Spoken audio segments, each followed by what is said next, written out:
তাহলে সেক্ষেত্রে তো আমাদের আগের জন্মে আমি কি কাজ করে এসেছি তার এফেক্টটা এখানে আসে না সেই হিসাব মতো।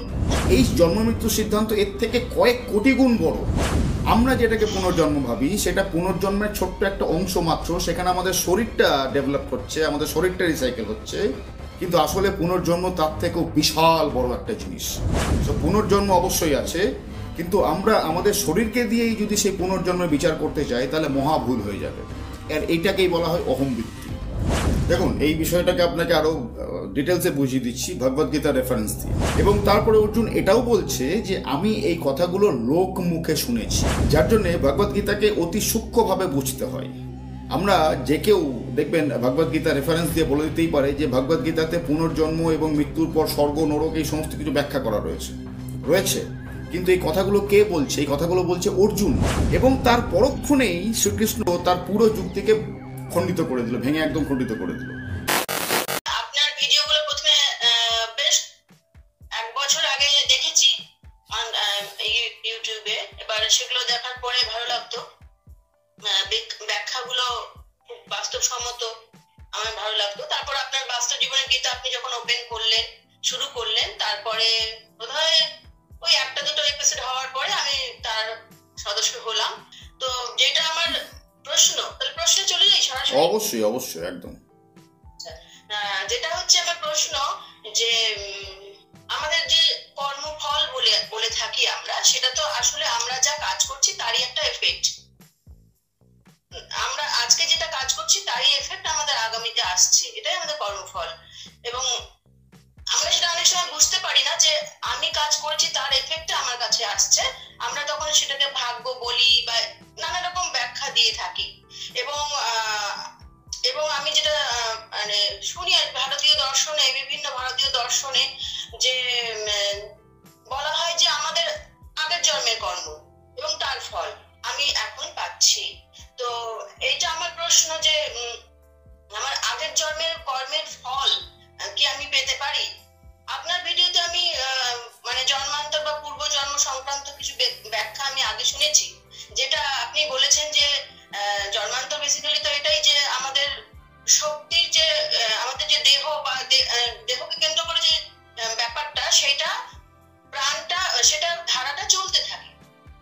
এবং সেই দেহ যখন আবার নতুন দেহ যখন তৈরি হচ্ছে বা জন্ম হচ্ছে, তখন সত্য তাকে কেন্দ্র করছে এবং সত্যকে কেন্দ্র করে সেই সত্যকে স্থাপিত হওয়ার জার্নি। তাহলে সেক্ষেত্রে তো আমাদের আগের জন্মে আমি কি কাজ করে এসেছি তার এফেক্টটা এখানে আসে না সেই হিসাব মতো। আগের জন্মে আমি কি কাজ করে এসেছি সেই এফেক্টটা এখানে আসে না। মানে একদম এই আগের জন্ম বলতে আমার এই জন্মের পাস্ট এই ব্যাপারটা নয়, আমার একদম বলছে নাকি যে আমার আগের জন্মের, মানে যেটা আমি এই জন্মের জন্ম হওয়ার আগে যে জন্মটা ছিলাম যেটা বলা হয়।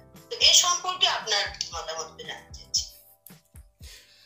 দেখুন, এই পুনর্জন্ম বিষয়টা আমাদেরকে ভালো করে বুঝতে হবে। পুনর্জন্ম বলতে আমরা কি বুঝি? আমরা জন্ম মৃত্যু বলতে এটাই বুঝি যে একটা শিশু যখন জন্মাচ্ছে সেটাকে আমরা জন্ম বলি, আর যখন একটা ব্যক্তি বৃদ্ধ অবস্থার পর যখন তার শরীর আর চলছে না, তখন সে যখন মারা যাচ্ছে, তখন আমরা তাকে মৃত্যু বলি। আমরা জন্ম মৃত্যু বলতে এটাকেই বুঝি। কিন্তু আসলে এটা জন্ম মৃত্যুর হচ্ছে 0.00005% একটা কোনো একটা বিষয়বস্তু, 1%ও নয়, 0.00005%, যেটা আমরা স্থূল চোখ দিয়ে দেখতে পাচ্ছি বা আমরা ইন্দ্রিয় দিয়ে যেগুলো সেন্স করতে পারছি। কিন্তু জন্ম মৃত্যুর এই যে সিদ্ধান্ত, এই জন্ম মৃত্যুর এই সিদ্ধান্ত, এই যে একটা বাচ্চা জন্মাচ্ছে এবং একটা মানুষ বৃদ্ধ অবস্থায় মারা যাচ্ছে, এই জন্ম মৃত্যুর সিদ্ধান্ত এর থেকে কয়েক কোটি গুণ বড়। যেমন আপনাকে একটা ছোট্ট এক্সাম্পল দিয়ে যদি আমি বোঝাতে চাই, জিনিসটা হচ্ছে এরকম টাইপের যে আমাদের যে প্রত্যেক মুহূর্তে মাথার মধ্যে যে চিন্তাভাবনাগুলো চলছে, দেখবেন প্রত্যেক মুহূর্তে আমাদের চিন্তাভাবনাগুলো পরিবর্তিত হচ্ছে। আপনি গতকাল যেরকম চিন্তাভাবনা মনের মধ্যে রাখতেন, আজকে কিন্তু আপনার সেরকম ধরনের চিন্তাভাবনা নেই। আবার আগামীকাল আপনার চিন্তাভাবনা আবার পরিবর্তন হবে। অর্থাৎ জিনিসটা কীরকম হচ্ছে, আপনি গতকাল একরকম ধরনের মানুষ ছিলেন, আজ আপনি একরকম ধরনের মানুষ, আবার আগামীকাল আরেক রকম ধরনের মানুষ হয়ে যাবেন। একটা এক্সাম্পল দিয়ে বোঝাচ্ছি। ধরুন আপনার কোনো পুরনো ব্যক্তির সঙ্গে পরিচয় হয়েছে কখনো, মানে দেখা হয়েছে, পুরনো কোনো বন্ধু বান্ধব, পুরনো কোনো আত্মীয় স্বজন, 7-8 বছর পর বা 8-10 বছর পর কখনো দেখা হয়েছে নিশ্চয়ই। যদি হয়েছে আপনি দেখতে পাবেন, এটা বুঝতে পারবেন যে আপনি সেই 10 বছর আগে যে ব্যক্তিকে চিনতেন, আজকে কিন্তু আপনি সেই ব্যক্তির পর হঠাৎ 10 বছর পর দেখা হওয়ার পর তাকে আপনি চিনতে পারছেন না। কি মনে হচ্ছে আপনার? আমি তো এই লোকটাকে চিনি না, এই লোকটা তো অন্যরকম টাইপের ছিল। এখন তো তার কথাবার্তা, তার চিন্তাধারা, সমস্ত কিছু তো পরিবর্তন হয়ে গেছে। অর্থাৎ ওই ব্যক্তির কিন্তু পুনর্জন্ম হয়েছে, এটাকেই বলা হয় পুনর্জন্ম। জন্ম মানে সৃষ্টি এবং মৃত্যু মানে সেই যে জিনিসটাকে সৃষ্ট করা হলো সেই জিনিসটাকে ধ্বংস করে দেওয়া। এবার আমরা জন্ম মৃত্যু বলতে আমাদের শুধু শরীরটাকেই বুঝি। জন্ম মৃত্যুর ক্ষেত্রে আমরা শুধু আমাদের শরীরটাকে দিয়েই বিবেচনা করি, কিন্তু আসলে শরীরটা হচ্ছে ওই যে বললাম 0.00005% একটা বিষয়বস্তু। প্রত্যেক মুহূর্তে প্রত্যেকটা জিনিস এরকমভাবে জন্মাচ্ছে, প্রত্যেক মুহূর্তে প্রত্যেকটা জিনিস এরকমভাবে মারা যাচ্ছে। তো এইটা হচ্ছে বেসিক্যালি পুনর্জন্ম। আমরা যেটাকে পুনর্জন্ম ভাবি সেটা পুনর্জন্মের ছোট্ট একটা অংশ মাত্র। সেখানে আমাদের শরীরটা ডেভেলপ হচ্ছে, আমাদের শরীরটা রিসাইকেল হচ্ছে, কিন্তু আসলে পুনর্জন্ম তার থেকেও বিশাল বড় একটা জিনিস। সো পুনর্জন্ম অবশ্যই আছে, কিন্তু আমরা আমাদের শরীরকে দিয়েই যদি সেই পুনর্জন্মের বিচার করতে চাই তাহলে মহা ভুল হয়ে যাবে। আর এইটাকেই বলা হয় অহংবৃত্তি। এটাকেই বলা হয় অহংবৃত্তি, কারণ আমরা কেন্দ্রবিন্দুতে নিজেদেরকে রেখেছি, আমাদের নিজেদের শরীরকে রেখেছি। অহম মানে কি? অহম মানে আমি এবং আমার সংক্রান্ত বিষয়বস্তু। তো কেন্দ্রবিন্দুতে আমি আমাকে রাখছি এবং আমার শরীরকে রাখছি, তাহলেই অহংবৃত্তি হয়ে গেল। আর যেহেতু আমরা অহংবৃত্তি দিয়ে বিচার করছি, ওই জন্য পুনর্জন্মকে আমরা পরিষ্কার স্পষ্টভাবে বুঝতে পারি না। এবার আমি একটু বলি। অবশ্যই বলছি যে মানে আপনি জিনিসটা ভীষণ সূক্ষ্ম স্তরে বলেছেন এবং আমরা সেটা সূক্ষ্ম স্তরে ভাবি না। এবার মানে আপনার কথা ব্যাপারটা এটা হচ্ছে যেটা আমাদের প্রতি মুহূর্তেই রূপান্তর ঘটছে এবং এই জন্ম মৃত্যু প্রতি মুহূর্তেই ঘটছে।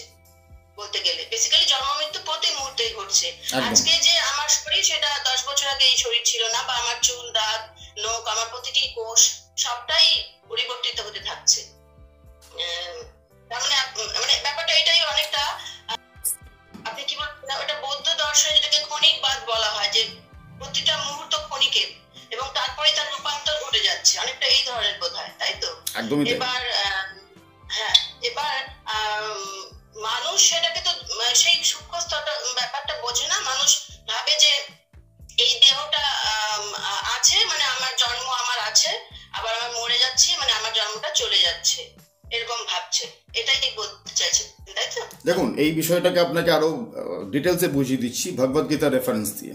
প্রথম অধ্যায়ের ভগবদ গীতার যে ফার্স্ট চ্যাপ্টারের লাস্টের দিকে যদি আমরা চলে আসি, তাহলে আমরা দেখতে পাবো যে এখানে অর্জুন বলছে এই সমস্ত কথাগুলো, যে আমি যদি যুদ্ধ করি, আমার হাতে পিতামহ ভীষ্ম এবং আমার গুরু এবং আমার পরিজনেরা যদি নিহত হয়, তাহলে আমি স্বর্গের জায়গায় আমি নরক পাবো। এবং আমি যে শুধু নরক পাবো তাই নয়, আমার এর আগে যে পূর্বপুরুষেরা ছিল, আমার আগে মানে আমার বাবা, আমার কাকা, আমার দাদা, আমার দাদুরা, হ্যাঁ, মানে অর্জুন বলছে তার যে পূর্বপুরুষরা, তারা যে অলরেডি স্বর্গে রয়েছে, আমার এই কৃতকর্মের জন্য তারা স্বর্গ থেকে নরকে অধিপতিত হবে।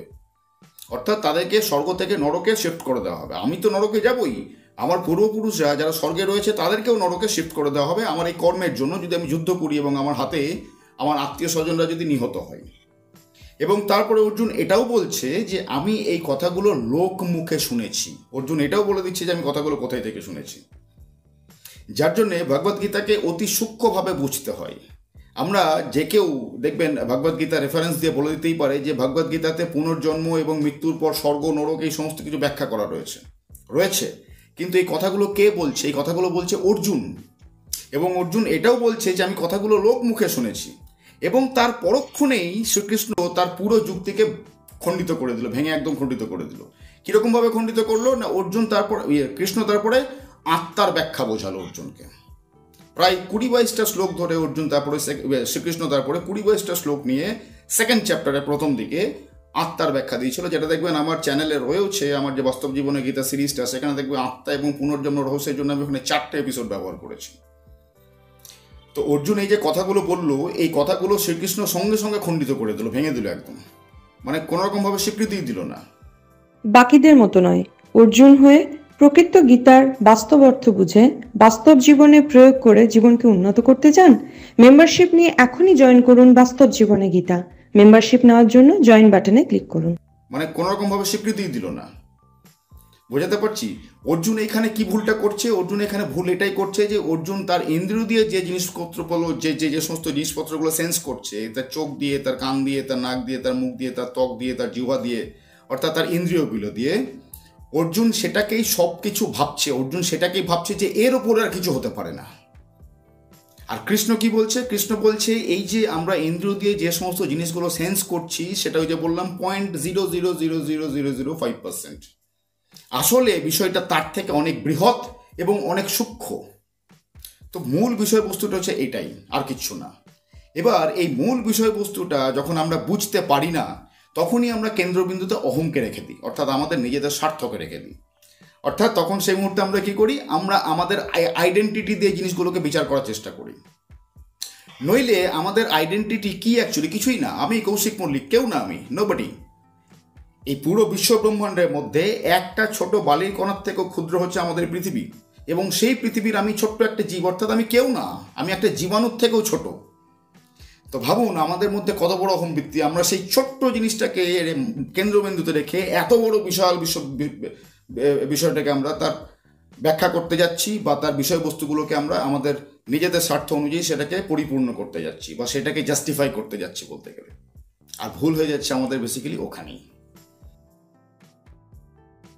তাহলে জীবন বলতে আমরা এটাই বুঝবো যে যখন জন্ম হচ্ছে তখন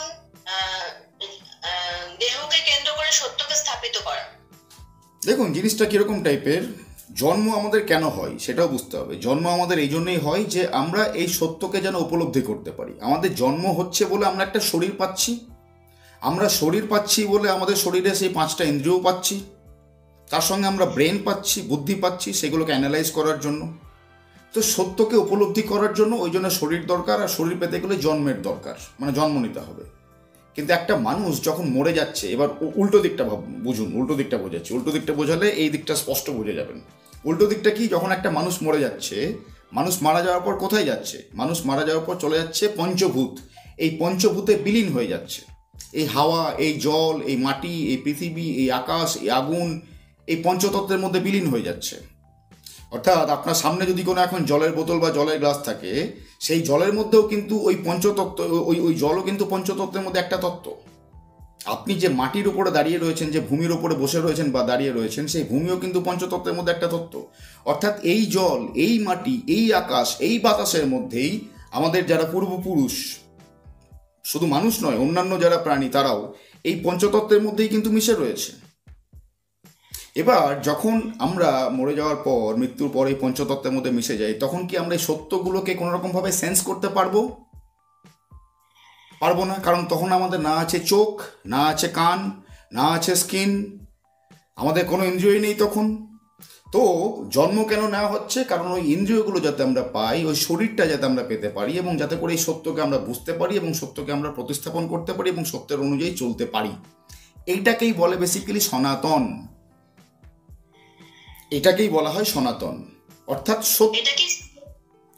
এটা কি শূন্য থেকে শুরু হচ্ছে, না এটা যেটা বলা হয় যে না আমি আগের জন্মের সংস্কার নিয়ে আসছি, এটা বলা হয় যে আগের জন্মের সংস্কার বলে দিই। আগের জন্মের সংস্কার বলতে এই যে এখনই বললাম আপনাকে, অর্জুন যে কথাটা বলছিল যে আমি এই কথাগুলো লোক মুখে শুনেছি, অর্থাৎ এই কথাগুলোর কোনো রকম কোনো সার্টিফাইড, কোনো রকম ভেরিফাইড কোনো সোর্স নেই। অর্থাৎ আগের জন্মে, ধরুন আমি আগের জন্মে অন্য একটা মানুষ ছিলাম, বা আগের জন্মে আমি অন্য একটা প্রাণী ছিলাম, মানুষও নয়, আমি অন্য কোনো প্রাণী ছিলাম, রাইট? তাহলে আমার যে শরীরটা আগে ছিল, সেই শরীরটা এই পঞ্চভূতের মধ্যে বিলীন হয়ে গেছে। আমার আগের যে শরীরটা ছিল সেই শরীর হতে পারে, সেটা ছাগলের হতে পারে, গরুর হতে পারে, ভাত টিকটিকি হতে পারে, বা মানুষ হতে পারে, যাই খুশি হোক না কেন, সেটাই পঞ্চভূতের মধ্যে বিলীন হয়ে গেছে। অর্থাৎ এই জল, এই মাটি, এই হাওয়া, এই পৃথিবী, এই আকাশ, এই আগুনের মধ্যেই মিশে গেছে। তারপর জিনিসটা কি করে হচ্ছে ভালো করে বুঝুন। এবার ওই যে পঞ্চতত্ত্বের মধ্যে বিলীন হয়ে গেল, ওই পঞ্চতত্ত্ব থেকে কারা খাবার পাই বা কারা রসদ পাই? জিজ্ঞেস করছি, ওই পঞ্চতত্ত্ব থেকে কারা রসদ পাই? আবার প্রাণ, যে কোনো প্রাণী এবং উদ্ভিদ উভয়ই। উদ্ভিদও কিন্তু সেই হ্যাঁ, উদ্ভিদও কিন্তু সেই পঞ্চতত্ত্ব থেকে রসদ পাচ্ছে, সেই সূর্যালোক পাচ্ছে, মানে আগুন পাচ্ছে, তাপ পাচ্ছে বলেই কিন্তু গাছগুলো কি করছে, সালোক সংশ্লেষ করতে পারছে, ফটোসিনথেসিস। মাটি থেকে তারা রসদ নিচ্ছে এবং সেই পঞ্চতত্ত্ব থেকে আমরাও রসদ নিচ্ছি। আমরা জল খাচ্ছি, আমরা বায়ু থেকে আমরা অক্সিজেন নিচ্ছি, অর্থাৎ পঞ্চতত্ত্ব থেকে আমরাও নিচ্ছি। তো এবার এই যে উদ্ভিদগুলো সেখান থেকে রসদ নিল, আমরা প্রাণীরাও সেখান থেকে রসদ নিলাম। এবার দেখুন ওই উদ্ভিদ সেখান থেকে কি তৈরি করছে, ফল, পাতা, শাকসবজি তৈরি করছে। সেই ফল, পাতা, শাকসবজি আবার কারা খাচ্ছে, প্রাণীরা খাচ্ছে। তার ফলে কি হচ্ছে, প্রাণীদের শরীর আস্তে আস্তে ডেভেলপ হচ্ছে, উদ্ভিদের শরীরও আস্তে আস্তে ডেভেলপ হচ্ছে। সেই প্রাণী আবার অন্য একটা প্রাণী জন্ম দিচ্ছে, সেই উদ্ভিদ অন্য একটা উদ্ভিদে জন্ম দিচ্ছে আবার। অর্থাৎ এই পঞ্চতত্ত্ব থেকেই বুঝতে পারছেন যে এই শরীরটা যেমন পঞ্চতত্ত্বের মধ্যে মিলে যাচ্ছে, আবার পঞ্চতত্ত্ব থেকে শরীর এরকমভাবে তৈরিও হচ্ছে। এবার আমাকে বলে বোঝান যে মাঝখানে যদি কোনো রকম কোনো সোর্স না থাকে এই সংস্কারগুলো ক্যারি করার, তাহলে পূর্বজন্মের সংস্কার আপনি এই জন্মে ক্যারি করবেন কিভাবে? আমি তো সেই প্রশ্নটাই করছি। অর্থাৎ এটা সম্ভব নয়। এই যে যেমন বলা হয় যে আমি বা কেউ এই কাজটা করছে বা এত ভালো জিনিসটা পাচ্ছে, তার মানে ও আগের জন্মে এইটা করে এসেছে, কিছুটা বলা হয়ে থাকে যে ও এই আগের জন্মে এগুলো শিখেছিল, সেই জন্য সে এখন এইখানে এক্সপার্টাইজ হয়েছে। তাহলে তার জন্মের যে কাজটা বা সেটাকেও তো একটু ছোট করে ব্যাপারটা একটা হলো একটা যে বলছে আগের জন্মের সংস্কার ছিল তাই জন্য ও এখন এটা করতে পারছে। এটা তো তা যদি না হয়, এটা ওর জীবনে নতুন করে শুরু হওয়া। তো চলুন এবার আপনাকে তাহলে অন্য জায়গায় নিয়ে যাই। আপনি যে কথাগুলো বলছেন এই কথাগুলো সোর্স কি? এই কথাগুলোর সোর্স আমার থিংকিং পাওয়ার, লোকমুখে শোনা। এই কথাগুলো সোর্স হচ্ছে লোকমুখে শোনা বা পুরাণ, দুইয়ের মধ্যে এক বা দুই, হয় পুরাণ, হ্যাঁ ওই পুরাণ থেকেই বলছি তো, হয় পুরাণ বা লোকমুখে শোনা, বা লোকমুখে শোনা এবং পুরাণ দুটোই। আর কৃষ্ণ যখন অর্জুন যখন কৃষ্ণকে বলছে যে আমি এই বিষয়গুলো লোকমুখে শুনেছি, ঠিক আপনি যে কথাগুলো বলছেন অর্জুন সেই একই কথা বলেছিল গীতাতে প্রথম চ্যাপ্টারের লাস্টের দিকে। তারপরে শ্রীকৃষ্ণ কি বলল, যে তুমি যদি এরকম ধরনের কথাবার্তা বলো অর্জুন, তোমার কৃতিত্ব নষ্ট হবে, তোমার মুখে এই কথাগুলো শোভা পায় না, কারণ এই কথাগুলোর কোনো রকম কোনো ভেরিফাইড জায়গাই নেই, এই কথাগুলো আনভেরিফাইড, এই কথাগুলো সত্য নয়, কথাগুলো মিথ্যা। তারপরেই তো কৃষ্ণ অর্জুনকে আত্মার ব্যাখ্যা বোঝালো। এবার আত্মার ব্যাখ্যা বোঝাতে গিয়ে তখন কৃষ্ণ স্টেট কাট বুঝিয়ে দিল অর্জুনকে গীতাতে, যে এই সমস্ত জিনিসগুলো মানুষ তখনই ভাবে যখন মানুষ অহংবৃত্তিকে কেন্দ্র করে বসে থাকে। আত্মা জিনিসটা কি, আত্মা জিনিসটা সংক্ষেপে বুঝিয়ে দিচ্ছি আপনাকে, তাহলে আপনার বুঝতে সুবিধা হবে। আত্মা মানে কিছুই না, আত্মা মানে হচ্ছে সত্য, ট্রুথ। আত্মা মানে সত্য। আত্মা মানে এই নয় যে আমাদের শরীরে, আত্মা মানে এই নয় যে আমাদের শরীরে কোথাও একটা কোনো একটা জিনিস রয়েছে, লাংস বা কিডনি বা ব্রেনের মতো এরকম টাইপের না। আত্মা মানে হচ্ছে সত্য। এবার সত্য কীরকম দেখুন, এই যে আপনি আমার কাছে কিছু জানার চেষ্টা করছেন, আমি আপনাকে কিছু জানানোর চেষ্টা করছি। আপনি আমার কাছ থেকে কিছু শেখার বা জানার চেষ্টা করছেন, আমি আপনাকে কিছু শেখার বা জানানোর চেষ্টা করছি। এবার দেখুন কোটি কোটি বছর ধরে এই জিনিসটা হয়ে আসছে, কোটি কোটি বছর ধরে কিছু কিছু মানুষ কিছু কিছু মানুষের কাছে কিছু জানার বা বোঝার চেষ্টা করছে, এবং কোটি কোটি বছর ধরে কিছু কিছু মানুষ কিছু কিছু মানুষকে কিছু জানানোর বা বোঝানোর চেষ্টা করছে। এই যে প্রসেসটা, এই প্রসেসটা কিন্তু চেঞ্জ হচ্ছে না। বোঝানো এবং বোঝা, চেহারাগুলো চেঞ্জ হয়ে যাচ্ছে। আজকে আপনি রয়েছেন, আমি রয়েছি, কালকে ওই জায়গায় তো অন্য কেউ থাকবে, এই জায়গাতে অন্য কেউ থাকবে। গতকাল এই জায়গাতে অন্য কেউ ছিল, ওই জায়গাতে অন্য কেউ ছিল। তো শরীর এরকমভাবে চেঞ্জ হতে থাকে, কিন্তু ওই যে সত্য, সেই সত্যটা কিন্তু স্থির একদম। যেমন আমি আত্মা বোঝা থেকে আর একটা এক্সাম্পল ব্যবহার করি, সেটা আরো বেশি উন্নত। সেটা হচ্ছে কি ঘড়ি এবং সময়ের সম্পর্ক। আমাদের হাতে যে ঘড়ি থাকে, আপনিও কি আপনার জীবনের সমস্যাগুলো দূর করার জন্য এরকম পার্সোনাল কনসালটেশন নিতে চান? হোয়াটসঅ্যাপে যোগাযোগ করুন এই নাম্বারে। আমাদের হাতে যে ঘড়ি থাকে, তো ঘড়ির মধ্যে কি সময় রয়েছে, নাকি সময় সর্বত্র বিরাজমান? উত্তর হচ্ছে এইটাই, যে সময় সর্বত্র বিরাজমান। ঘড়ি সেই সময়ের একটা রিফ্লেকশন মাত্র। তো আমরা সেই সত্যের একটা রিফ্লেকশন মাত্র, অর্থাৎ আমরা একটা ঘড়ি। এবার আমরা যদি ওই ঘড়ির ডিজাইনকেই বেশি প্রাধান্য দিই, সময়কে প্রাধান্য না দিয়ে, অর্থাৎ আমরা তাহলে অহংবৃত্তিকে প্রাধান্য দিচ্ছি। আমাদেরকে ওই ঘড়ির ডিজাইনের দিকে প্রাধান্য না দিয়ে সময়ের দিকে প্রাধান্য দিতে হবে, যেটা সদা সর্বত্র বিরাজমান। বোঝাতে পারছি তো, জিনিসটা হচ্ছে এরকম টাইপের। আপনি যেটা বলতে চাইছেন আমি সেটা বুঝেছি, কিন্তু কথা হচ্ছে যে অনেক ভারতীয় দর্শনে তো এটাকে মানে স্বীকার করা হয়েছে যে পূর্বজন্ম আছে আমাদের, এবং আমাদের অনেকগুলো জন্ম, এবং আমি এই জন্মে যা কাজ করছি আবার পরের জন্মে আমি সেটাকে ক্যারি ফরওয়ার্ড করবো, এটা বলা হয়। এবং সেখানে তো অনেক মানে বিদগ্ধ পণ্ডিতেরাও সে কথা বলে গেছেন। আমার প্রশ্ন সেইখানটা, যেমন কোন পণ্ডিত, কোন দর্শন? যেটুকু জানি অদ্বৈত বেদান্তেও এই কথাটা বলা আছে। কি বলা আছে? যে আমাদের অনেকগুলো জন্ম, না বলা এবং নেই। আমাদের সংস্কারগুলো ক্যারি ফরওয়ার্ড। কোথায় বলা আছে? অদ্বৈত বেদান্তের কোথায় বলা রয়েছে? বলা নেই। যদিও বা বলা হয়েছে, যদিও বা কোথাও বলা হয়েছে, তাহলে জিনিসটা এরকম টাইপের, ওই যে বললাম থট প্রসেসগুলো আমাদের চেঞ্জেস হচ্ছে। অর্থাৎ গতকাল আমি একরকম ধরনের চিন্তাভাবনা মনের মধ্যে পোষণ করতাম, আজ আমি একরকম ধরনের চিন্তাভাবনা মনের মধ্যে পোষণ করছি, অর্থাৎ আমার পুনর্জন্ম হয়েছে। আবার গতকাল, আবার আগামীকাল আমি আরেক ধরনের থট প্রসেস বা চিন্তাভাবনা আমি আমার মনের মধ্যে পোষণ করব। এবার আমি যে গতকাল যে চিন্তাভাবনাগুলো মনের মধ্যে পোষণ করতাম তার এফেক্ট কিন্তু আজকে আমি পাবো। গতকাল ধরুন আমি অন্য কিছু চিন্তা ভাবনা করতাম, আজকে আমি বলছি এই কথাগুলো, আজকে আপনার সামনে যে কথাগুলো বলছি, আমি কিন্তু গতকাল এই কথাগুলো বলতাম না। গতকাল বলতে আমার যখন ধরুন 7-8 বছর বা 10-12 বছর বা 20-25 বছর বয়স ছিল, তখন কিন্তু আমি কথাগুলো বলতাম না, তখন আমি অন্য কিছু কথা বলতাম। তো তার এফেক্টগুলো কি আজকে আমি পাবো না? অবশ্যই পাবো। বোঝাতে পারছি? অর্থাৎ গতকাল আমি যে কাজটা করেছি আজকে তার এফেক্ট কিন্তু আমি পাচ্ছি। আবার আজকে আমি যে কাজগুলো করছি আগামীকাল গিয়ে আমি তার এফেক্টগুলো পাবো কিন্তু। তো কোথাও যদি বেদান্তে বা অন্য কোথাও কোনো দর্শনের লেখাও রয়েছে, তার মূল বিষয়বস্তুটা, তার আভ্যন্তরীণ বিষয়বস্তু হচ্ছে এরকম টাইপের, যেরকমভাবে এখন আমি আপনাকে ব্যাখ্যা দিচ্ছি। যেমন পূর্বজন্মের সংস্কার বলতে ওইটাই আপনার ব্যাখ্যাটাকেই ধরতে হবে। এক্স্যাক্টলি। কারণ একবার যখন শরীর এই পঞ্চভূতের মধ্যে মিলে যাচ্ছে, তারপরে আবার যখন এই পঞ্চভূত থেকে বিভিন্ন রকম সোর্সের মাধ্যমে, বিভিন্ন রকম মাধ্যমের মাধ্যমে গিয়ে তারপর বিভিন্ন রকম শরীর পাচ্ছে, অর্থাৎ সেই মুহূর্তে ওই যে ট্রানজিশন পিরিয়ডটা, ওই ট্রানজিশন পিরিয়ডের মধ্যে কারোর কাছে কিন্তু কোনো রকম কোনো সেন্স, কোনো বুদ্ধি, কোনো ইন্দ্রিয়, কোনো শরীর কিচ্ছু থাকে না। তাহলে আমার কাছে যদি কোনো জায়গায় না থাকে কোনো কিছু হোল্ড করার, আমি হোল্ড করব কিভাবে? মাধ্যম চাই একটা। আমার কাছে চোখই নেই, আমি দেখব কি করে? তো ওই যে ট্রানজিশন পিরিয়ডটা, একটা বডি পঞ্চভূতে মিলে গেল, আবার পঞ্চভূত থেকে আবার একটা বডি ক্রিয়েট হচ্ছে, এই যে মাঝখানে ট্রানজিশন পিরিয়ডটা, এই ট্রানজিশন পিরিয়ডের মাঝখানে আমার কোনো চোখ নেই, আমি দেখতে পাচ্ছি না। আমার কোনো ব্রেন নেই, আমি চিন্তা করতে পারছি না। আমার কোনো মন নেই, আমি কিছু মনে করতে পারছি না। আমার কোনো স্কিন নেই, আমি কিছু ফিল করতে পারছি না। আমার কোনো কান নেই, আমি কিছু শুনতে পাচ্ছি না। আমার কোনো নাক নেই, আমি কোনো স্মেল নিতে পারছি না। অর্থাৎ আমার কাছে ক্যারি করার মতো কোনো জিনিসই নেই। থলে বা ব্যাগ বা থালা বা বাটি ভুলে যান, এমনকি আমি হাত দিয়েও কিছু ধরে রাখতে পারছি না। তাহলে এই যে বলা হয় যে সংস্কার ক্যারি ফরওয়ার্ড, এই জিনিসটা যখন আমরা সংস্কার ক্যারি ফরওয়ার্ড কথাটা ব্যবহার করি, তো সংস্কার ক্যারি ফরওয়ার্ড মানে এরকম টাইপের হতে পারে, যেরকমভাবে আপনাকে বোঝাচ্ছি আমি, যে কালকে আমি যেরকম টাইপের থট প্রসেস ক্যারি করতাম, আজকে আমার থট প্রসেস চেঞ্জ হয়েছে, আবার আগামীকাল চেঞ্জ হবে, তো এইটা ক্যারি ফরওয়ার্ড হতে পারে।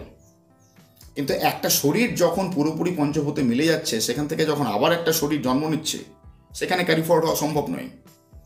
আমি একজনকে জিজ্ঞাসা করেছিলাম যে এই ক্যারি ফরওয়ার্ড, এই সংস্কৃত ক্যারি ফরওয়ার্ড ব্যাপারটা নিয়ে, যে এটা কি এমন যে আমরা যখন আমাদের জন্মের সময় আমরা আমাদের রক্তে আমাদের বংশ পূর্বপুরুষদের ধারাও বহন করে আনি, হয়তোবা, তো সেই সংস্কারগুলো আমাদের মধ্যে থাকে রক্তের কারণে, তো সেইগুলো কি? বলছে না না, সেটা নয়, সেটা এমন নয় যে বাবা মার জন্য আমাকে সংস্কারগুলো আমি নিয়ে এসেছি, সেটা নয়, সেটা সম্পূর্ণ আমার নিজের, আমার আগের জন্মের সংস্কার। এবার আপনাকে একটা জিনিস বোঝা যেতে হবে, আরো ডিটেলসে বুঝুন জিনিসটা। ধরুন আমি মারা গেলাম, বোঝানোর খাতিরে বলছি, ধরুন আমি মারা গেলাম, তো কিছুক্ষণের মধ্যে আমাকে যদি দাহ না করা হয়, আমার এই শরীরকে যদি দাহ না করা হয়, আমার শরীর এমনিতেই পঞ্চভূতে মিলে যাবে। তো ধরুন দাহ করা হলো বা যেমন করেই হোক, পঞ্চভূতের মধ্যে মিলে গেল, আলটিমেটলি পঞ্চভূতে তো মিলবেই। এই পঞ্চভূতের মধ্যে একটা তত্ত্ব হচ্ছে জল, একটা তত্ত্ব হচ্ছে জল। সেই জল, অর্থাৎ আমি সেই আমার এই যে শরীরটা তখন ওই জলের মধ্যে রয়েছে, কিন্তু আমার এই শরীরটা ওই আকাশের মধ্যে রয়েছে, ওই বাতাসের মধ্যে রয়েছে, ওই ভূমির মধ্যে রয়েছে। এবার ধরুন সেই জল কোন একটা ছাগল খেলো, তো ছাগল সেই জল থেকে রসদ পেল, সেই ছাগল পরবর্তীকালে বাচ্চা প্রসব করবে, তাহলে আমি পরবর্তী যদি পরজন্ম ধরতেই যাই, তাহলে পরজন্মে আমি কি হয়ে গেলাম? ছাগল হয়ে গেলাম। আবার ধরুন সেই ছাগলটা মারা গেল, আবার সেই ছাগলটা পঞ্চভূতের মধ্যে মিশে গেল, অর্থাৎ সেই পঞ্চভূতের মধ্যে আবার একটা ভূত ধরে নিচ্ছে। আমি জল একটা উদাহরণ দিয়ে বোঝাচ্ছি যাতে বুঝতে সুবিধা হয়। সেই জল ধরুন কোনো একটা সাপ খেলো, তাহলে আমি পরবর্তীকালে সাপ হয়ে গেলাম। বোঝাতে পারছি বিষয়টা? তো এরকমভাবে যেটা আমরা মানে আমাদেরকে যেটা বলা হয় যে লোকমুখ, যেটা আমি বলছি, অর্জুন যেটা গীতাতে বলেছিল, যে বিষয়গুলো আমি লোকমুখে শুনেছি, তাহলে এই যে লোকমুখে যে সমস্ত কথাগুলো ক্যারি ফরওয়ার্ড করা হচ্ছে, তার গুরুত্ব কতটা এবং তার ডেপথ কতটা বুঝতে পারছেন? বিন্দুমাত্র নেই। কে কারণ কারণ কারণ কারণ কে কখন ছাগল, কে কখন সাপ, কে কখন মুরগি বা অন্য কিছু হয়ে যাবে কোনো ঠিক ঠিকানা নেই।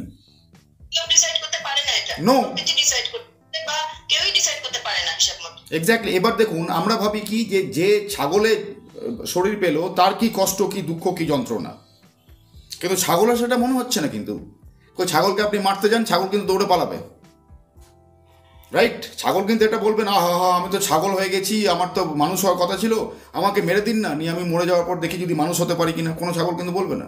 উল্টে ছাগল হয়তো এরকম ভাবে, ইস এই মানুষগুলো কি বেচারা, এরা 2 পায়ে হাঁটে, আমরা তো 4 পায়ে হাঁটি, আমাদের 4টে পা, এদের 2টি মাত্র পা। এই মানুষগুলো কি বেচারা, এদের মাথাতে সিং পর্যন্ত নেই, আমার মাথায় সিং রয়েছে। হয়তো ছাগলগুলো এরকম ভাবে, যেমন আমরা ভাবি যে ছাগলগুলো বেচারা, ছাগলগুলো হয়তো এটা ভাবতে পারে যে মানুষগুলো কি বেচারা।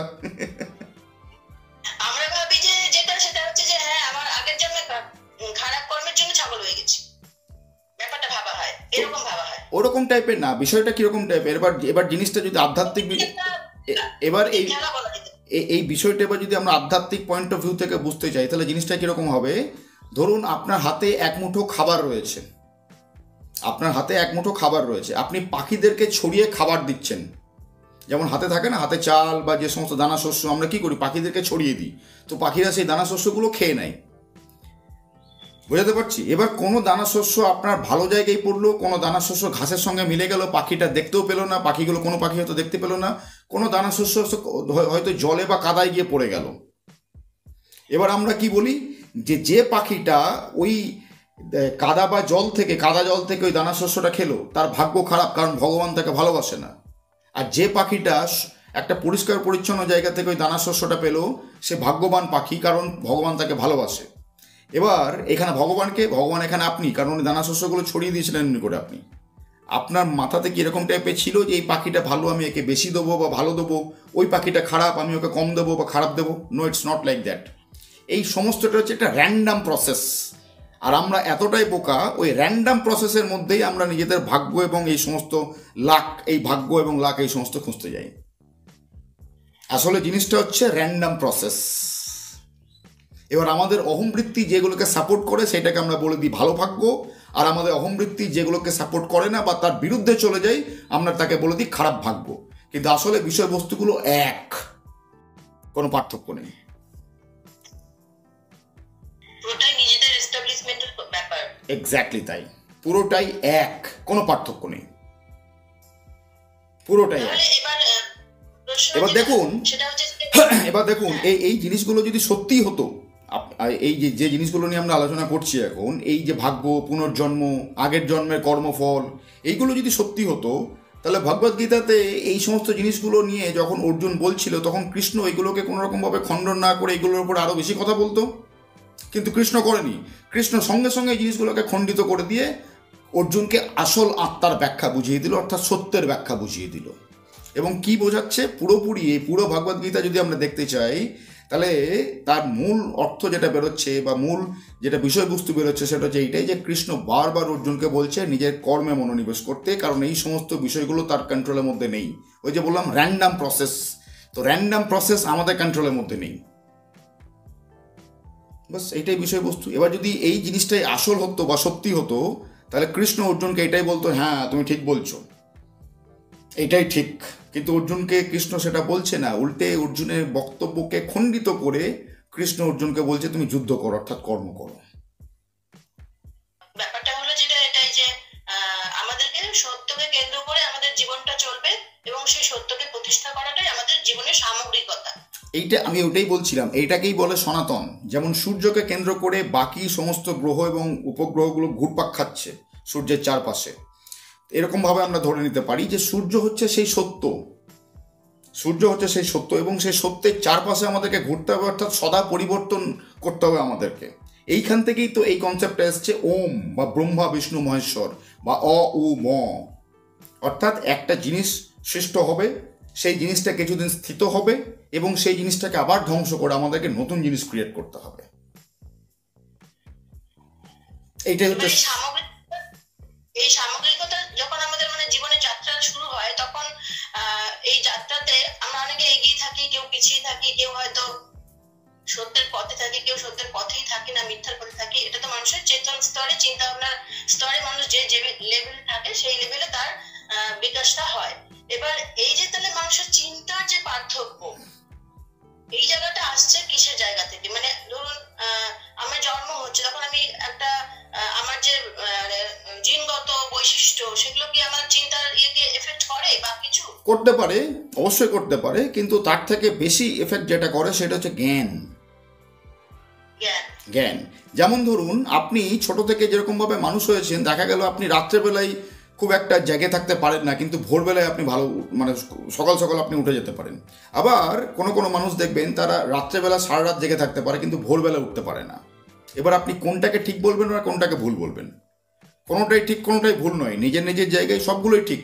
অর্থাৎ আমার যে সংস্কৃতি, আমার যে অভ্যেস, সেগুলো আমার শরীরকে বা আমার চিন্তাভাবনাকে প্রভাবিত করতেই পারে, কিন্তু আসল বিষয়বস্তু হচ্ছে সঠিক জ্ঞান, আধ্যাত্মিক সঠিক জ্ঞান, সেইটা দরকার। সেইটা যদি না থাকে তখন এই সমস্ত টেম্পোরারি বিষয়বস্তুগুলোই আমাকে ঘিরে ধরবে। না, আমি বলতে চাইছি আমাদের যে জিনগত বৈশিষ্ট্য, সেগুলো কি আমাদের জ্ঞানকে কোন রকম প্রভাবিত করে? করতে পারে, অবশ্যই করতে পারে। যদি সঠিক জ্ঞান আমাদের কাছে না আসে তাহলে এই সমস্ত জিনগত যে সমস্ত জ্ঞান সেগুলোই আমাদেরকে প্রভাবিত করবে। ধরুন আপনি কোনোদিন আইসক্রিম খাননি, আপনি জানেনই না আইসক্রিম খেতে কীরকম। অর্থাৎ আপনি যদি না জানেন যে আইসক্রিম খেতে কীরকম, তাহলে আজ পর্যন্ত আপনি যা যা খাবার খেয়েছেন, হতে পারে কেক, হতে পারে বিস্কিট, হতে পারে চকলেট, যাই বা খেয়েছেন, তো সেই সমস্ত জিনিসগুলো আপনাকে প্রভাবিত করবে। আইসক্রিম আপনাকে কোনোরকমভাবে প্রভাবিত করতেই পারবে না।